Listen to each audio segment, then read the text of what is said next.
हाँ, देखते हैं। अब हम आगे बढ़ें। कहते हैं बात के काम भी इसी भांति अनेक देखने में आते हैं। प्रीति, बैर, सुख दुख, श्रद्धा, घृणा, उत्साह, अनुत्साह आदि कितनी उत्तमता और सहजता बात के द्वारा विदित हो सकते हैं, यानी जाने जा सकते हैं। दूसरी रीत से वैसी सुविधा ही नहीं। घर बैठे लाखों को उसका समाचार मुख और लेखनी से निर्गत बात ही बतला सकती है। डाक खाने अथवा तार घर के सहारे से बात में चाहे जहाँ की जो बात हो जान सकते हैं। इसके अतिरिक्त बात बनती है, बात बिगड़ती है, बात आ पड़ती है, बात आती जाती रहती है और बात उखड़ती है। हमारे तुम्हारे सभी काम बात पर निर्भर करते हैं। बातई हाथी पाइए, बातई हाथी पाओ। बात ही से पराए अपने और अपने पराए हो जाते हैं। मक्खी चूस उदार तथा उदार स्वल्प व्ययी का पुरुष युद्धोत्साही एवं युद्ध प्रिय शांतिशील कुमार्गी सुपथगामी अच्छा सुपंथी कुराही इत्यादि बन जाते हैं। अनुत्साह यानी उत्साह न होना। निर्गत माने क्या होता है? निकली हुई। हाथी पाँव, देखिए हाथी पाँव एक रोग भी है जिसमें क्या होता है, पाँव सूजकर स्वेलिंग आ जाती है, सूजन और मोटे हो जाते हैं। स्वल्प व्ययी यानी कम खर्च करने वाला। कापुरुष कायर। सुपथगामी अच्छे मार्ग पर चलने वाला। कुराही कौन है? बुरे रास्ते पर चलने वाला। कहते हैं बात के काम भी इसी भांति अनेक देखने में आते हैं। जीवन में हम देखें तो विभिन्न रूप देखने को मिलते हैं। किसके? बात के। कोई बात मन में श्रद्धा उत्पन्न करती है, कोई प्रेम उत्पन्न करती है, तो कोई बात कैसी होती है कि घृणा भी उत्पन्न कर देती है, विरोध भी बढ़ाती है। कि कोई बात सुनकर मन जो है प्रसन्न हो जाता है और कभी क्या होता है कि कोई बात सुनकर मन निराश हो जाता है।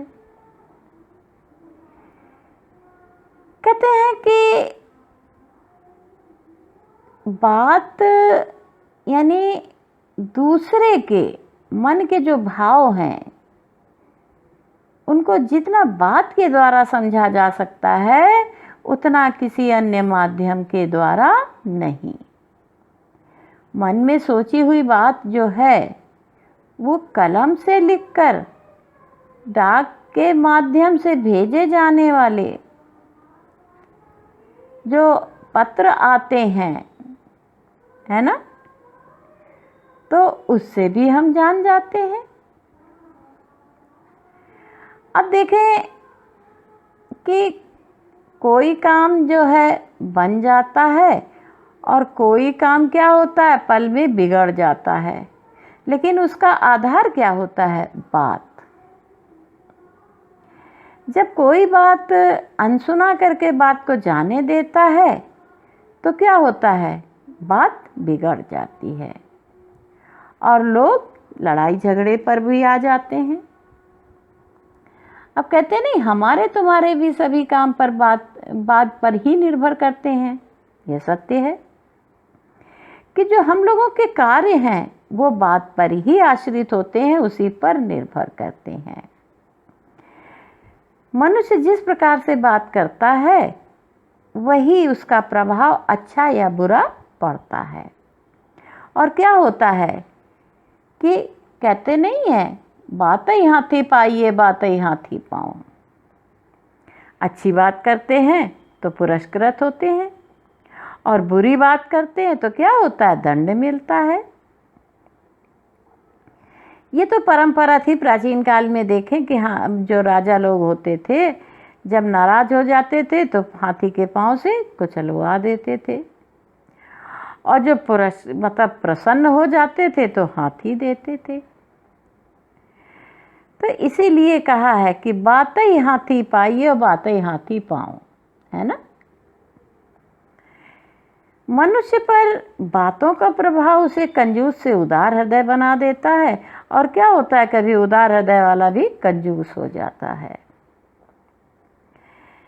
युद्ध चाहने वाले शांति प्रिय बन जाते हैं। बात के प्रभाव से ही बुरे मार्ग पर चलने वाला व्यक्ति भी सन्मार्ग पर चलने लगता है, और सन्मार्ग पर चलने वाला व्यक्ति दुष्ट प्रवृत्ति का हो जाता है। कैसे? ये बात का प्रभाव है। इसके प्रश्न देखें। पहला गद्यांश का संदर्भ, दूसरी रेखांकित अंश की व्याख्या। ये आपको जो अंडरलाइन लगी मिलेगी उसी की व्याख्या करनी है। तीसरा इसका देखें, बात का प्रभाव किन किन रूपों में दिखाई देता है। तो बात का प्रभाव यदि हम देखें तो विरोध में, सुख दुख में, श्रद्धा में, घृणा में, उत्साह में, निराशा में दिखाई देता है। घर बैठे आप कोसों दूर बैठे व्यक्ति की बात कैसे जान सकते हैं? तो देखिए, पत्र आते जाते हैं, उसमें हम लिखते हैं, लेकिन होते तो मन के भाव ही हैं। और जो पत्र आदि के माध्यम से लिखकर भेजते हैं, तो उसके द्वारा हम एक दूसरे की बात जान लेते हैं। बात के प्रभाव से व्यक्ति किस प्रकार सम्मानित अपमानित हो जाता है। हमारे जीवन में सभी कार्य जो हैं, आप देखें, किस पर निर्भर करते हैं? बात पर। यदि हम अच्छी बात करते हैं तो हम पुरस्कृत होते हैं, बुरी करते हैं तो हमें दंड मिलता है। छठा वाला प्रश्न देखें, लोग अपने से पराये और पराये से अपने कैसे बनते हैं। यदि हम अच्छा बोलते हैं, मीठा बोलते हैं, मन को भाने वाला, तो दूसरे व्यक्तियों को भी अपना बना लेते हैं। और यदि हम कटु व्यवहार करते हैं, कड़वी बातें बोलते हैं, तो हमारे सगे संबंधी भी हमसे दूर हो जाते हैं। फिर देखें, बात के प्रभाव से मक्खी चूस तथा कापुरुष के व्यवहार में क्या परिवर्तन आता है। तो क्या होता है, जो कंजूस व्यक्ति है, यदि उसके मन को कोई बात लग गई तो वो बदल जाता है। दूसरों के लिए परोपकार का भाव उसके मन में आ जाता है। और इसी प्रकार क्या होता है, कायर पुरुष भी किसी की चुभने वाली बात सुन लेता है तो कभी कभी उसमें अंदर क्रोध आता है, उत्साह आता है, और वो वीरता से लड़ भी सकता है। आगे देखते हैं।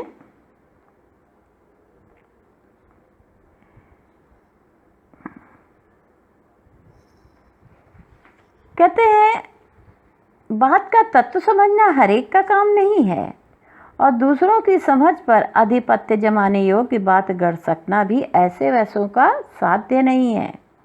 बड़े बड़े विज्ञवरों तथा महाकवीश्वरों के जीवन बात ही के समझने समझाने में व्यतीत हो जाते हैं। सहृदय गण की बात के आनंद के आगे सारा संसार तुच्छ जसता है। बालकों की तोतली बातें, सुंदरियों की मीठी मीठी प्यारी प्यारी बातें, सत्कवियों की रसीली बातें, सुवक्ताओं की प्रभावशालिनी बातें, जिनके जी को और का और न कर दें, उसे पशु नहीं पाषाण खंड कहना चाहिए। क्योंकि कुत्ते बिल्ली आदि को विशेष समझ नहीं होती तो भी पुचकार के तू तू पूसी पूसी इत्यादि बातें कह दो पाओ समझ के यथा सामर्थ्य स्नेह प्रदर्शन करने लगते हैं। फिर वह मनुष्य कैसा जिसके चित्त पर दूसरे हृदय की बात का प्रभाव यानी असर ना हो। तत्व माने सार कहते हैं, रहस्य है ना। आधिपत्य क्या है? अधिकार है, साध्य करने योग्य। विज्ञवरों यानी विद्वानों, सहृदयगण माने उदार विचार वाले, सत्कवि श्रेष्ठ कवि, सुवक्ताओं श्रेष्ठ वक्ता, और पाषाण खंड पत्थर का टुकड़ा। पाषाण किसे कहते हैं? पत्थर को कहते हैं। आप देखें, कहते हैं बात का तत्व समझना हर एक का काम नहीं है। बात सत्य है। कि बात के तत्व को सब कोई समझ जाए, ये सबके वश की बात नहीं है। और बात तो प्रत्येक मनुष्य करता है, किंतु ऐसी बात करना कि वो अपनी बात से दूसरों के हृदय को बदल दे, हैं। बड़े बड़े विद्वान होते हैं, पूरा जीवन ही दूसरों को अपनी बातें समझाने में व्यतीत कर देते हैं। ऐसे विलक्षण प्रतिभा संपन्न व्यक्तियों की बातों के सामने तो श्रोता भी इतने मंत्रमुग्ध हो जाते हैं कि उनके बात के सामने उन्हें सारा विश्व संसार कैसा दिखाई देता है, तुच्छ, व्यर्थ। अब देखें, कहते हैं बालकों की तोतली बातें। लेखक का कथन है, कहना है कि जिन व्यक्तियों को बालकों की तोतली बातें, सुंदर स्त्रियों की मधुर प्यारी बातें और श्रेष्ठ कवियों के मन को भाने वाली बातें, प्रभावशाली बोलने वालों की बातें यदि प्रभावित नहीं करती हैं तो उन्हें पशु ही नहीं पत्थर कहना चाहिए। उनके हृदय में भाव नहीं है, क्योंकि यदि कुत्ते बिल्ली को हम थोड़ा सा प्यार से पुचकारते हैं तो वो भी अपने स्नेह का प्रदर्शन करते हैं। यानी पशु भी प्रेम की भाषा समझता है, तो भला मनुष्य इतना हृदयहीन कैसे हो सकता है कि दूसरों की बातों का प्रभाव उस पर ना पड़े। चलें प्रश्न देख लें इसके। पहला है गद्यांश का संदर्भ, दूसरा रेखांकित अंश की व्याख्या। अब तीसरा देखें, वैसे लोग दूसरों की समझ पर आधिपत्य जमा सकते हैं, कैसे? कहते हैं श्रोता जो है, श्रोता यानी सुनने वाला, जो लोग अपनी बात श्रोता को इस प्रकार समझाएं कि उसका हृदय ही परिवर्तित हो जाए, ऐसे लोग ही दूसरों के हृदय पर आधिपत्य जमा सकते हैं, यानी प्रभाव डाल सकते हैं। चौथा देखें, किसका जीवन दूसरों की बात समझने और समझाने में व्यतीत हो जाता है?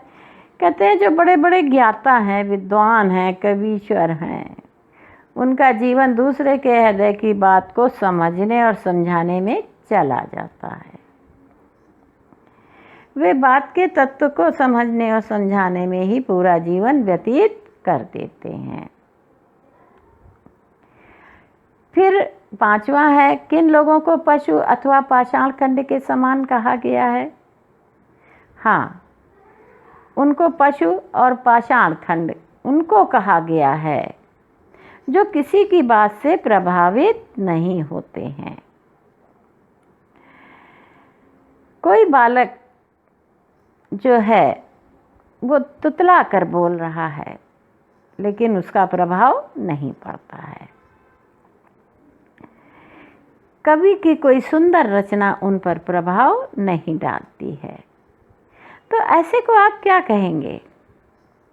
यानी भाव से हीन है। वो तो मनुष्य पशु ही नहीं बल्कि पत्थर है। फिर देखें, बेजुबान होने पर भी पशुओं की क्या विशेषता है? बेजुबान यानी वो बोल नहीं सकते हैं, लेकिन फिर भी उनकी विशेषता क्या है?